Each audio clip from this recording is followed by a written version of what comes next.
There is a Romanian fairy tale about a sweet but hard as hell girl who saves a hot dude from a group of sex-crazed female fairies, literally written like modern-day romantasy. It's dark and messy, but really is about finding your true self and what real love is. Called Limir-Emperor. There's a girl named Leah, and her widowed mother is very poor. She wishes she could give her more, but our girl, she's so happy with what she does have that she makes everyone around her feel like they're not poor, and she doesn't feel poor. She's so good that flowers grow wherever her bare feet walk. She feels this yearning inside, like she needs to go find something. And so one day she tells her mom, I'm gonna go off on my own, figure out what I'm longing for. And the mom is like, all right, go ahead. And so she goes.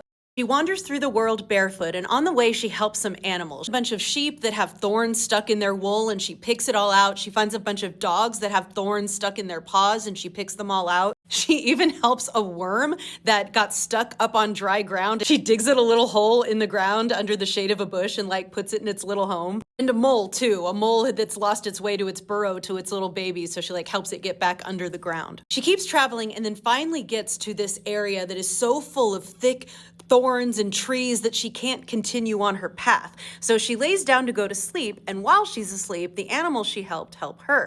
The worms and moles gather to like cut out the roots, and then like the sheep and the dogs like trample on everything to make a smooth path for her. So she continues to a place that no one else has been able to travel before because they didn't have animals helping them.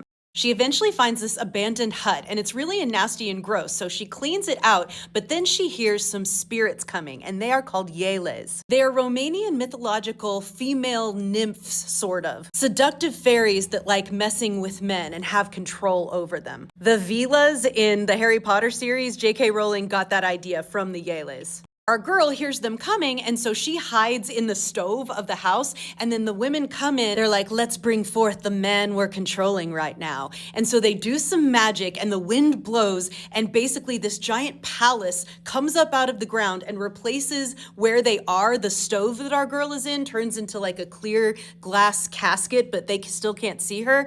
And out of this comes the emperor of the region, Limir. The women have entranced him, forcing him to come and dance with them in these nightly revelries. Our girl just watches as all of this goes on. When it's all over, everyone disappears, and our girl comes out of the oven and she calls back the emperor by repeating what the Yele said, and he shows up. He looks at her in amazement in her poor peasant's clothes and her flesh and blood, and he says, how did a human get this far? She tells him, and then she says, come closer, I want to look into your eyes. He comes closer, the earth opens up. They're again in some beautiful palace. He extends his hand to her to dance with her like he did with the Yele, and she trembles because her hand was warm enough to heat the blood in his veins, but his hand was cold enough to freeze the blood in her veins because he's under that spell. I feel like that sentence could have come from Twilight. He tells her that he has been trapped by these women and that she can free him if she travels to the mother of the Yeles, but it's gonna be hard. She's like, no, I'm into you, I'm gonna do it. So she travels to the mother of the Yeles, and this time her feet get torn by thorns, her clothes get torn by the trees. She is having a tough time, but she's powering through. She gets to the mother of the Yeles, and she's like, actually, you need to go to my mother, the grandmother of the Yeles. So she goes there. When she gets there, the old woman says, let me see your virtue. She hits her walking stick on the ground, and all of these dogs come out to attack her, but she just keeps walking, and the dogs can't touch her because she's so pure. Then she calls out a multitude of snakes that slither into her path with their tongues sticking out, hissing until it made her ears shiver. She not only keeps walking, she says, even if you were 7-headed dragons, I would still step on you, snakes. So she continues until she gets to this one big giant snake, and that snake is in pain because it's got a big thorn in its tongue. So she takes the thorn out of its tongue, and the snake is like, I respect you, and I am eternally grateful. In fact, the snake caressed her with its tongue, and as it caressed her, all of her wounds healed. All of the thorn marks she has from her weary traveling coming here, the snake tongue heals it all. Grandmother of the Yeles is impressed, and she's like, all right, if you help me make it, I'm going to give you this ointment that you can put on the emperor and free him from the spell. As our girl's helping her make the ointment, though, that big snake she helped comes up to her and says, hey, she's going to tell you to put the ointment on yourself, but don't do it. The reason is because all of the pain she's been through and the tongue of the snake have sort of made her into a statue. She's not flowing with blood like a human. She's cold and impervious.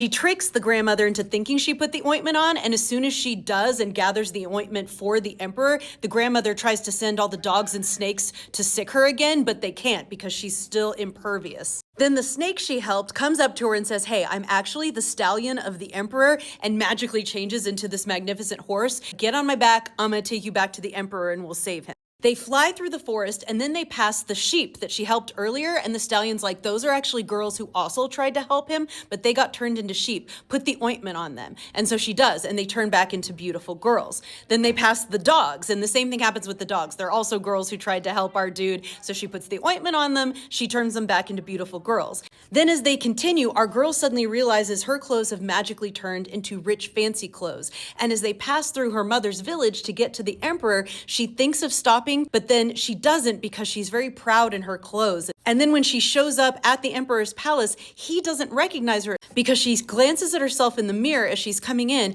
and seeing herself in all that finery suddenly isn't herself anymore, and her ego just takes over. She knows if she heals the emperor, he will see her again as the poor girl she was. The spell will be broken, so at first she's not gonna do it. But then she remembers, this isn't who I am, and now she's safe. So she puts the ointment on herself and then becomes her true self again. And then she puts it on the emperor and he becomes his true self. Then she pulls him close and says, "You will run after me as I ran after you." And she runs away and goes back home to her mother. Her mother's so happy to see her. Our girl has come to accept and love who she truly is. Then the emperor shows up at her door and says, "You have saved me. Will you marry me?" Which is so beautiful because it flips the dynamic. She's like, "I did all of this for you. I need you to humble yourself by coming to my humble place where I am poor and take me from there instead of me in my finery in your palace." And he does, showing that love really needs to be a mutual effort. True connection can only happen if you're both your true selves. I love it so much. Someone needs to make a new book based on this for sure.